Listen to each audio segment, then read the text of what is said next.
Welcome back to Chat Shit. We've ranked the top 10 players to watch in 2025. Like our previous video on most improved players, we've ranked them 10 to 1. We've each done our own rankings, and we're going to see how they stack up to each other.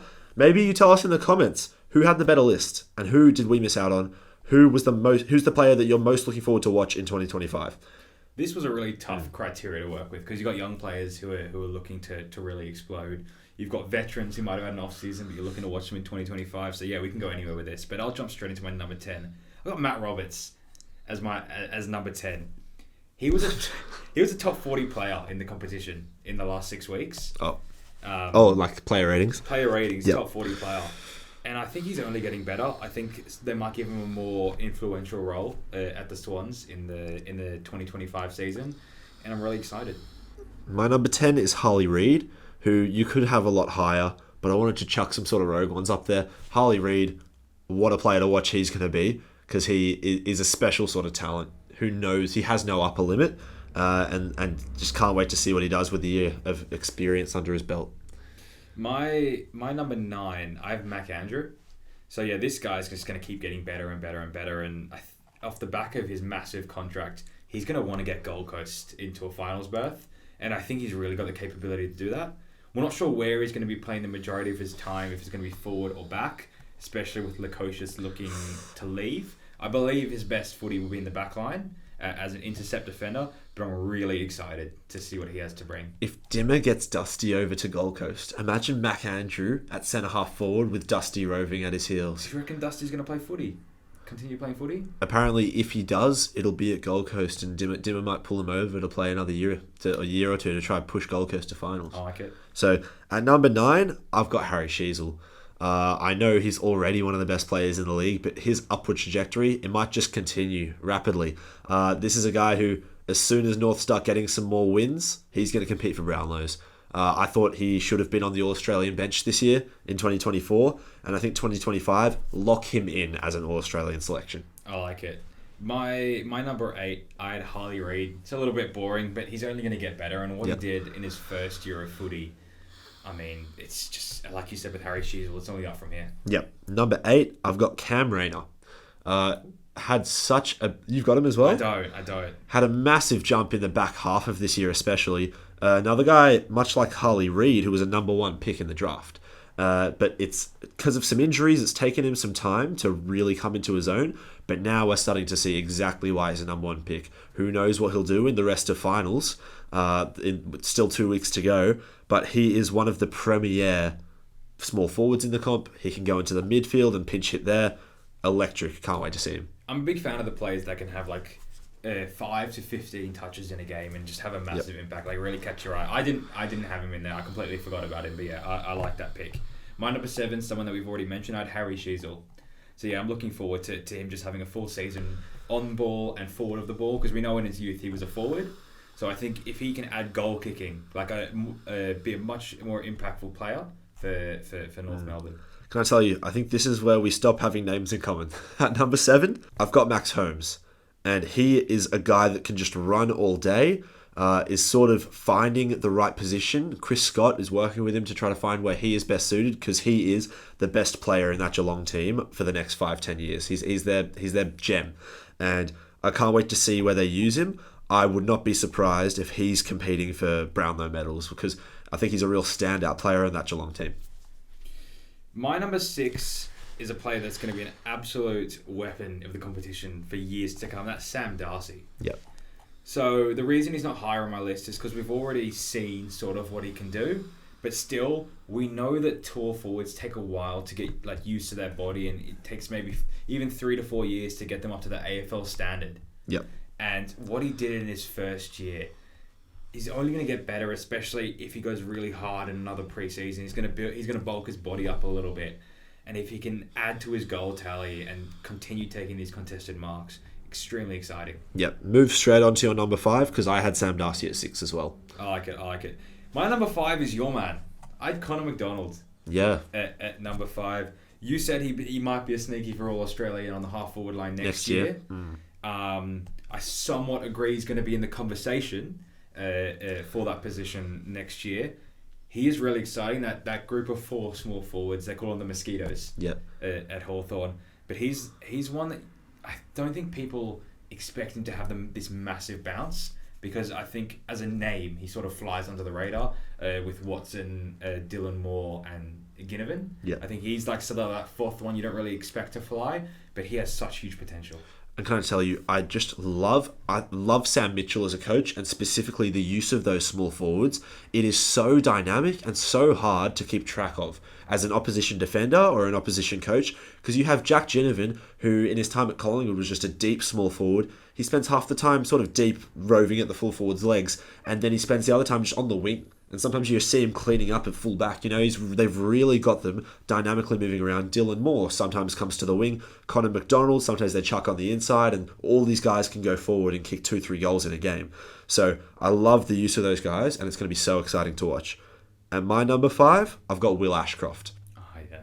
Another guy that's a number 1 pick. Or no, he wasn't a number 1 pick. Number 2, I think. Yep. But he has all this ability that we're going to get to see without the injuries. We're now seeing him play some of his best footy of his career in finals right now that he's back healthy, and I can't wait till he has a full preseason under his belt with no injuries barring him. He is such an exciting player. Yeah. Just his run through the middle, his ability to be like sort of that libber around the ball, like get on the ground and get dirty with it as well. It's not too common coming in a player. And to be that hard with the footy and look like Prince Charming, it's not easy to do. At number 4, I have someone you definitely not going to have. I have Darcy Fogarty at number 4. So he's getting around that prime age where tall key forwards sort of really grow into that body. He did kick 40-odd goals this year, had a chance to captain the Crows in the absence of Jordan Dawson. But I think he's got the potential to kick 60-plus goals. Yep. And I'm going to back him in 2025 to kick 60-plus goals in this Adelaide team. I think after a down season, I think they're really going to bounce back, and he can lead that forward line. At number 4, I've got... See, you mentioned Connor McDonald. I've got a different cog in that Hawthorn forward line. I've got Mitch Lewis. Yes. Think about how electric and capable that Hawthorn forward line has been in that forward movement, and now stick a reliable and prolific key forward in there who last year when he wasn't injured kicked about 50 goals. That's going to be incredible when now he's getting some solid delivery and has got threats all around him. I just cannot wait to watch Mitch Lewis in that forward line, so I've got him at 4. 100%, and we saw the lack of impact the Hawthorn key forwards had in the past few games. We know Deer's got potential, but he's still young. Marbior Chol's a 50-50 from everywhere. Yeah, I thought Marbior Chol, he had a great season. He kicked 37 goals, was really an improved player, but he didn't show up in finals. He wasn't quite at the level in finals. He was sort of dominated, didn't have a great impact, and I think Mitch Lewis will relieve some of that stress.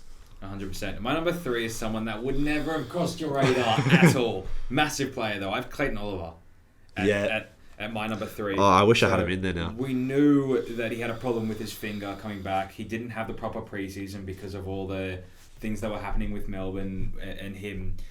And his other body issues. He didn't play the last game because he's already gone for surgery to sort out his body. And I think if he has a massive preseason, we know what he's capable of. He's an all-Australian midfielder. He's a best and fairest multiple-time winner. Top 3 in the Brownlow a couple times. 100%. And I think he can get back to that level. He's not old. He's still around that prime age for footy players. And I think if he has a great preseason, he can get his mind right. I think he can have an absolutely enormous season. Yep. I think that's a great call. I'm jealous. At number 3, he did not cross your mind, Aiden. It's Jackson Archer, who is... Oh, I love him as well. No idea. He is a serious gun. He has come out of nowhere this year in 2024 and just showed that he is just one of those guys. He reminds me of Ed Richards last year, and as a guy that just can do everything in the back pocket, is just so composed and just clearly has everything a footy player needs. I'm sure they could maybe chuck him in the midfield in the future, chuck him anywhere in the field, and he'll have an impact. So I'm excited to see what they do with him, North Melbourne and Alistair Clarkson in 2025. 100%. I think the main thing you look for in younger players is that composure when you move up to the AFL level, and he's got tons of it. My number 2 is someone I'm assuming you're going to have in your list. It's Nick Watson. Be excited, because if the second half of the year is anything to go by, this guy is going to be absolutely unreal for a decade. As a small forward. He struggled with goal kicking at the start of the year, could not kick a goal to save his life, could not kick straight, got put in the VFL for a few weeks, must have worked on his goal kicking a lot in training, and came back as a completely different player. And not only does he kick goals, he passes them off. His pressure, as someone who's like he's 5'7". He plays really tall. He's able to that goal he kicked against Port Adelaide, where he roved the stoppage, ran 20 metres with the Port Adelaide captain Connor Rozee chasing him down, to have the composure like we talked about with Jackson Archer to straighten up and kick that goal. Yep. Wow. And the amount of goals he kicked in this final series as well. When we talk about this guy's ability and this guy's limit, he's 5'7", the shortest player in the comp? I think he's just shorter than Caleb Daniel, I think. Yep, and he was picked 5th in the 2023 AFL draft. Usually these scouts, they might see a player's talent, but they worry that if a player's too short, that's not going to translate physically at the AFL level. They'll just be bullied around. And still, the scouts had him as a top 5 pick. That's the type of ability we're talking about here. And we've seen once he's gotten his mind right with his goal kicking, he's a sharp shooter too. I'm just going to say right now, I have him at number 1. Okay. He's my player that I'm most looking forward to watch in 2025. And I'll tell you my number 2 is Braden Campbell. Oh, did not cross my mind. That 40 minutes that we saw at the end of the Swans game against GWS last week, qualifying final, told me all I need to know about Braden Campbell. He is the silkiest left foot going around, up there with Jordan Dawson, just those guys that don't miss with their left foot, can just boom at 80 metres. And he has energy, he has power, he has work rate, he can kick goals, he can do it all. He is on the brink of the Swans team. That will not be the case next year, let me tell you. He will be a mainstay on the Swans wing, maybe inside the midfield, and I cannot wait to watch him in 2025. I like it. If that sub appearance is anything to go by, huge upside.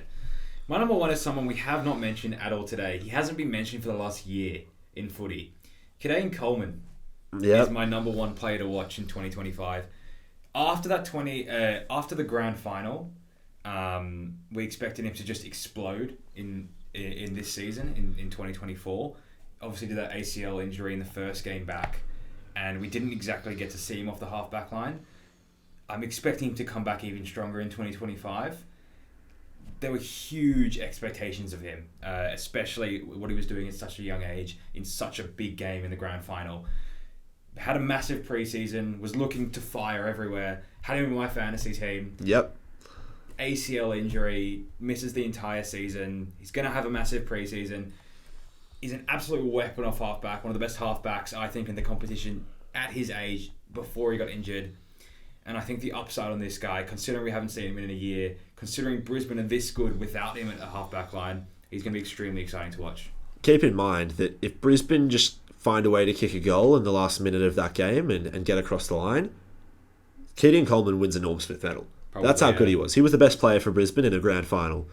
So he is a guy that can do it and has shown he can do it at the highest level. Was absolutely devastating to see what happened to him last year, at the start of this year. And I really hope for his sake that Brisbane don't win the grand final, because that would be heartbreaking, because he deserves it as much as anyone. So I think that's a great pick. 100%. Now, we've definitely missed some guys out because there was a massive pool of players to pick from. Huge criteria. So let us know down below who we've missed out, the reasons why we've missed them out. If we've made some terrible picks, I probably made some, Sam's probably made some. Let us know that you can't wait to watch Xavier O'Halloran next year. Just let us know about it, and we'll see you in the next one.